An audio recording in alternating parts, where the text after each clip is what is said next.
when my daughter stood in front of our relatives, her voice trembling but loud enough for everyone to hear. "I'm ashamed to call you my father." The room went silent. Every pair of eyes turned toward me, waiting for me to break, to argue, or to walk away. But instead, I smiled. Because at that moment, I finally realized something powerful about love, pride, and the truth that had been buried for years. My name is Harold. I'm 72 years old, a retired mechanic who's lived his entire life in the same small town. My hands are rough, my clothes are plain, and my words, well, they're often too honest for polite company. I raised my daughter, Emma, on my own after her mother passed away when she was 8. I worked double shifts, sometimes came home smelling like oil and sweat, just to make sure she never missed a meal or a school trip. But somewhere along the way, the world changed. And so did she. Emma grew up to be everything I wasn't. Elegant, educated, married to a man from a family that had never worked a day with their hands. I couldn't have been prouder, until she began to see me as something she needed to hide. It started small. At her college graduation, she asked me not to wear my old brown jacket because, she said, it looks too greasy. I laughed it off. Then, at her wedding, she suggested I sit in the second row so her husband's parents could take the front. "They have guests from the city," she said. I told myself it was fine. She was nervous, and I didn't want to ruin her big day. But the moment that broke me came last week. Emma invited me to dinner at her in-laws' mansion. I was nervous, but happy. She hadn't asked me over in months. I wore my cleanest shirt, polished my old shoes, and even borrowed a tie from my neighbor. When I arrived, her husband's family greeted me politely, though their smiles felt painted on. The dinner was quiet until one of the guests, a businessman from her husband's company, asked me, "So, Mr. Harold, what do you do for a living?" Before I could answer, Emma interrupted. "Oh, he's retired now," she said quickly.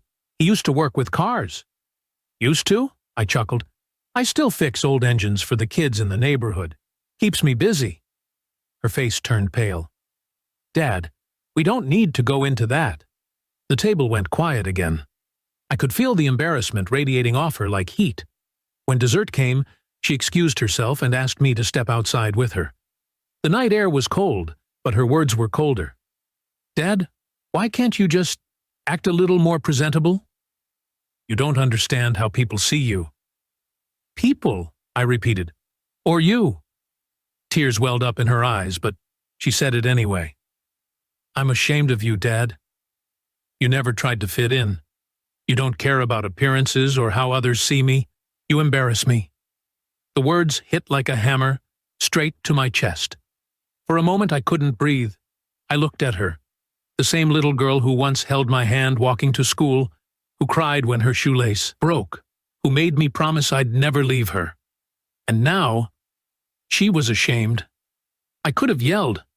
I could have reminded her of the nights I stayed awake fixing broken toys, or the times I went hungry so she could eat. But instead, I did something else. I smiled. "You know, Emma," I said softly, "when your mother was sick, she told me something I'll never forget. She said, if our daughter ever feels ashamed of where she comes from, it means we forgot to teach her what real pride looks like." She froze, her lips trembling. I took a deep breath and continued. "I don't blame you for wanting a better life. That's what I worked for. But let me tell you what better really means. It's not about money, or houses, or fancy suits.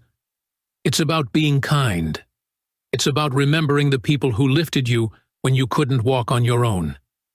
If my calloused hands make you ashamed, then you've forgotten who wiped your tears when you were a little girl." She looked away, silent. I could see her fighting back tears. I stepped closer. "I might not speak your kind of English.